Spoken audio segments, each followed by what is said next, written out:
नमस्कार दोस्तों, आप सभी का मेरे YouTube channel easy clear exam में स्वागत है।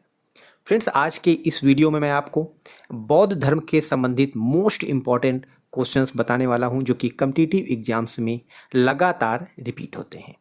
सो फ्रेंड्स, शुरू करते हैं वीडियो को। और आज के वीडियो का पहला प्रश्न है, बौद्ध धर्म की स्थापना किसने किया था? प्राचीन भारत के इतिहास में सबसे महत्वपूर्ण गौतम बुद्ध के द्वारा बौद्ध धर्म की स्थापना की गई थी। जो बौद्ध धर्म के जो संस्थापक हैं वह हैं गौतम बुद्ध।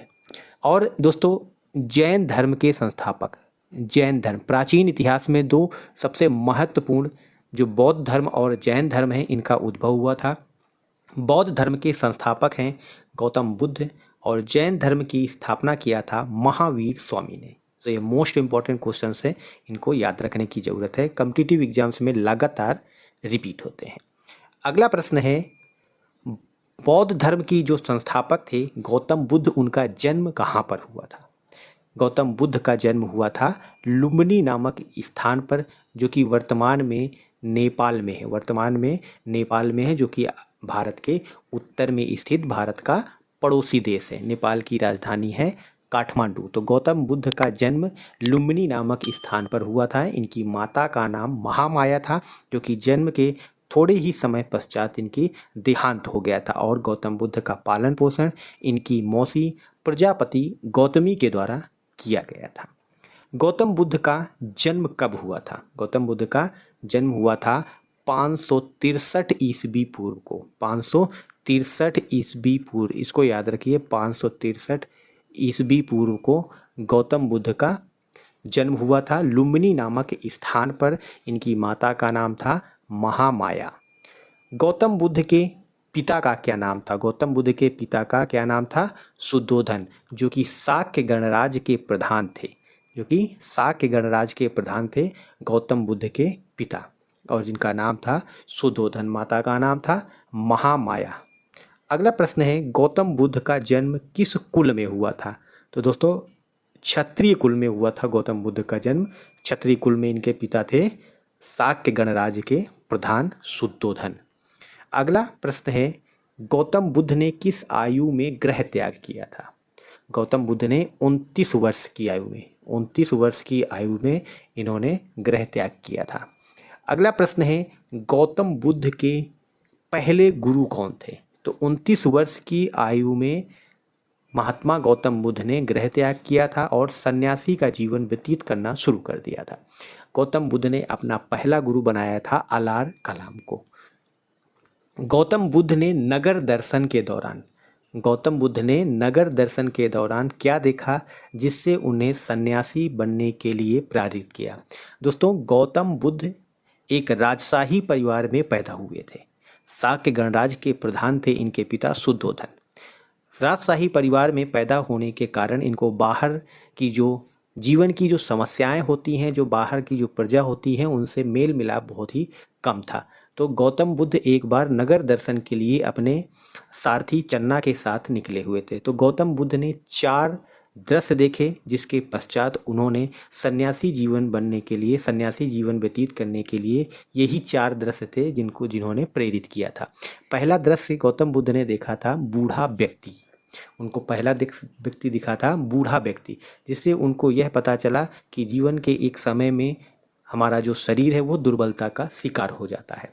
उसके पश्चात बीमार व्यक्ति देखा था, बीमार व्यक्ति देखा। उसके पश्चात जो तीसरा था वह शव देखा था, यानी एक मृत व्यक्ति देखा उन्होंने, तो उनको जीवन के अंत का ज्ञान हुआ। और चौथा दृश्य था तपस्वी, एक प्रसन्नचित्त तपस्वी देखा।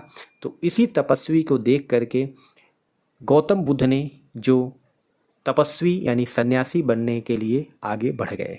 और यही आगे चल कर के गौतम बुद्ध ने प्रत्येक व्यक्ति के जीवन के 4 आर्य सत्य बताए, 4 आर्य सत्य बताए, जो कि प्रत्येक मनुष्य के जीवन में आते हैं और इनसे उद्धार पाने के लिए व्यक्ति को अष्टांगिक मार्ग पर चलते हुए मोक्ष प्राप्त करने को गौतम बुद्ध ने उपदेश दिए थे। तो 4 आर्य सत्य जीवन के हैं: दुख, दुख का कोई ना कोई कारण होता है। प्रत्येक मनुष्य के जीवन में दुख होता है, उसका कोई कारण होता है यानी इच्छाएं होती हैं। दुख का निरोध यानी दुख को समाप्त किया जा सकता है। चौथा जो 4 आर्य सत्यों में है वही अष्टांगिक मार्ग है जिनमें चलकर व्यक्ति अपने इन 4 आर्य सत्यों से छुटकारा यानी मोक्ष को प्राप्त कर सकता है, जीवन मरण से चक्र से मुक्ति पा सकता है। अगला प्रश्न है, गौतम बुद्ध के बचपन का क्या नाम था? गौतम बुद्ध के बचपन का नाम था सिद्धार्थ। गौतम बुद्ध के बचपन का नाम सिद्धार्थ था। गौतम बुद्ध के गृह त्याग की घटना को बौद्ध धर्म में क्या कहा जाता है? गौतम बुद्ध ने 29 ईयर्स की एज पे गृह त्याग किया था और बौद्ध धर्म में इस घटना को महाभिनिष्क्रमण कहा जाता है। बौद्ध धर्म में महाभिनिष्क्रमण कहा जाता है। वेरी वेरी मोस्ट इम्पॉर्टेंट है कॉम्पिटिटिव एग्जाम्स के लिए। महाभिनिष्क्रमण की घटना बौद्ध धर्म में गौतम बुद्ध के गृह त्याग की घटना को कहते हैं। गौतम बुद्ध को ज्ञान की प्राप्ति हुई थी कहाँ पर? बोध गया। वर्तमान में कहाँ पर है? बिहार में बोध गया है, जहाँ पर गौतम बुद्ध को इसी बोध गया नामक जगह पर ज्ञान की प्राप्ति हुई थी। गौतम बुद्ध को किस नदी के किनारे ज्ञान की प्राप्ति हुई थी? निरंजना नदी के किनारे। निरंजना नदी के किनारे 6 वर्ष की कठोर तपस्या के पश्चात गौतम बुद्ध को ज्ञान की प्राप्ति हुई थी। गौतम बुद्ध को ज्ञान की प्राप्ति कब हुई थी? 35 वर्ष की आयु में। 29 ईयर्स की एज पे इन्होंने गृह त्याग किया था। 35 वर्ष की आयु पे इनको ज्ञान की प्राप्ति हुई थी। 6 वर्ष की कठोर तपस्या इन्होंने किया था, उसके पश्चात इनको ज्ञान की प्राप्ति हुई थी। गौतम बुद्ध ने ज्ञान की प्राप्त करने के पश्चात पहला उपदेश कहाँ किया था? तो दोस्तों गौतम बुद्ध को 6 वर्ष की कठोर तपस्या के पश्चात बोध गया नामक जगह पर पीपल के वृक्ष के नीचे निरंजना नदी के किनारे 6 वर्ष की कठोर तपस्या के पश्चात ज्ञान की प्राप्ति हुई। उसके पश्चात गौतम बुद्ध ने सारनाथ नामक जगह पर 5 शिष्यों को पहला उपदेश दिया था, जिसको बौद्ध धर्म में धर्म चक्र प्रवर्तन कहा जाता है। जिसको बौद्ध धर्म में धर्म चक्र प्रवर्तन कहा जाता है। निम्नलिखित में से धर्म चक्र प्रवर्तन का संबंध किससे है? पहले ही मैंने बताया, प्रथम उपदेश से।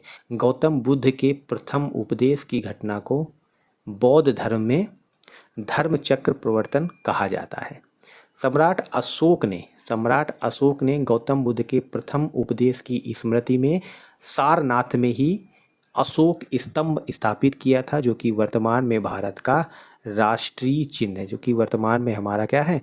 नेशनल एम्बलेम है, जिसको सम्राट अशोक ने गौतम बुद्ध की प्रथम उपदेश की स्मृति में स्थापित करवाया था। निम्नलिखित में से कौन सा बौद्ध ग्रंथ है? बौद्ध ग्रंथ कहलाते हैं त्रिपिटक। त्रिपिटक जो ग्रंथ हैं वह बौद्ध ग्रंथ है, जिनमें से अभिधम्म पिटक, विनय पिटक और सुत्त पिटक, ये तीनों ही जो ग्रंथ हैं वह हैं बौद्ध ग्रंथ, जिनको त्रिपिटक कहा जाता है। 3 पिटक बौद्ध ग्रंथ के हैं। गौतम बुद्ध का देहांत कब हुआ था? गौतम बुद्ध का देहांत 483 बीसी में हुआ था। 483 बीसी में हुआ था, कुशीनगर नामक स्थान पर, जो कि वर्तमान में उत्तर प्रदेश में आता है। कुशीनगर नामक स्थान में गौतम बुद्ध का देहांत हुआ था और देहांत की घटना को बौद्ध धर्म में महापरिनिर्वाण कहा जाता है। गौतम बुद्ध के जन्म का प्रतीक है कमल का फूल। Very very most important, Gautam Buddha के जन्म का प्रतीक है कमल का फूल। गौतम बुद्ध के गृह त्याग का प्रतीक, गौतम बुद्ध के गृह त्याग का प्रतीक है घोड़ा, हॉर्स। गौतम बुद्ध के गृह त्याग का प्रतीक है और महाभिनिष्क्रमण कहा जाता है गौतम बुद्ध के गृह त्याग को बौद्ध ग्रंथों में।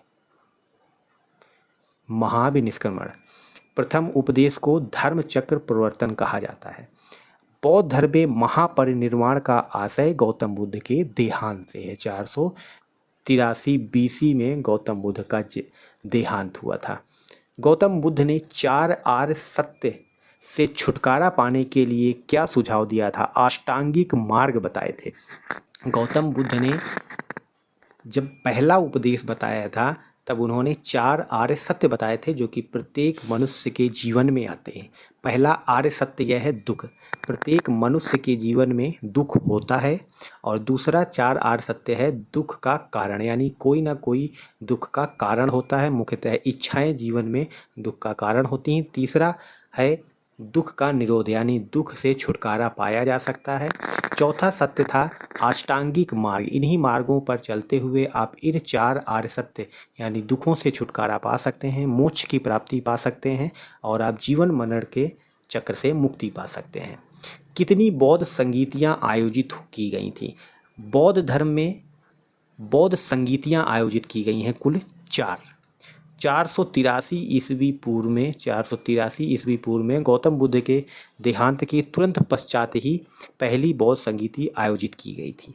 उसके पश्चात 3 और बौद्ध संगीतियाँ आयोजित की गई थी और इन बौद्ध संगीतियों में गौतम बुद्ध के द्वारा दिए गए उपदेशों को संकलित किया गया था, भिक्षुओं के नियमों का संकलन किया गया था और चौथी बौद्ध संगीति में 78 BC में चौथी बौद्ध संगीति कुंडलवन कश्मीर में बौद्ध धर्म 2 अलग अलग भागों में विभाजित हो गया था, हीनयान और महायान। अगला प्रश्न है बौद्ध धर्म किन 2 शाखाओं में विभाजित हुआ था? हीनयान और महायान। किस शासक ने बौद्ध धर्म के प्रचार के लिए महामात्र नियुक्त किए थे? सो फ्रेंड्स, सम्राट अशोक ने बौद्ध धर्म का प्रचार प्रसार करने के लिए अलग से महामात्यों की नियुक्ति किया था। So friends, very most important है यह क्वेश्चंस जो कि कॉम्पिटिटिव एग्जाम्स में लगातार रिपीट हुए हैं और आपको 175 most important questions Gautam Buddha से संबंधित हैं। तो आप इजी क्लियर एग्जाम के यूट्यूब चैनल में जा कर के उस कंप्लीट वीडियो को देख सकते हैं जो कि कॉम्पिटिटिव एग्जाम्स के लिए वेरी मोस्ट इम्पॉर्टेंट। और अंत में फ्रेंड्स, यदि यह वीडियो पसंद आया हो तो इसको लाइक, शेयर और सब्सक्राइब करना ना भूलें। धन्यवाद।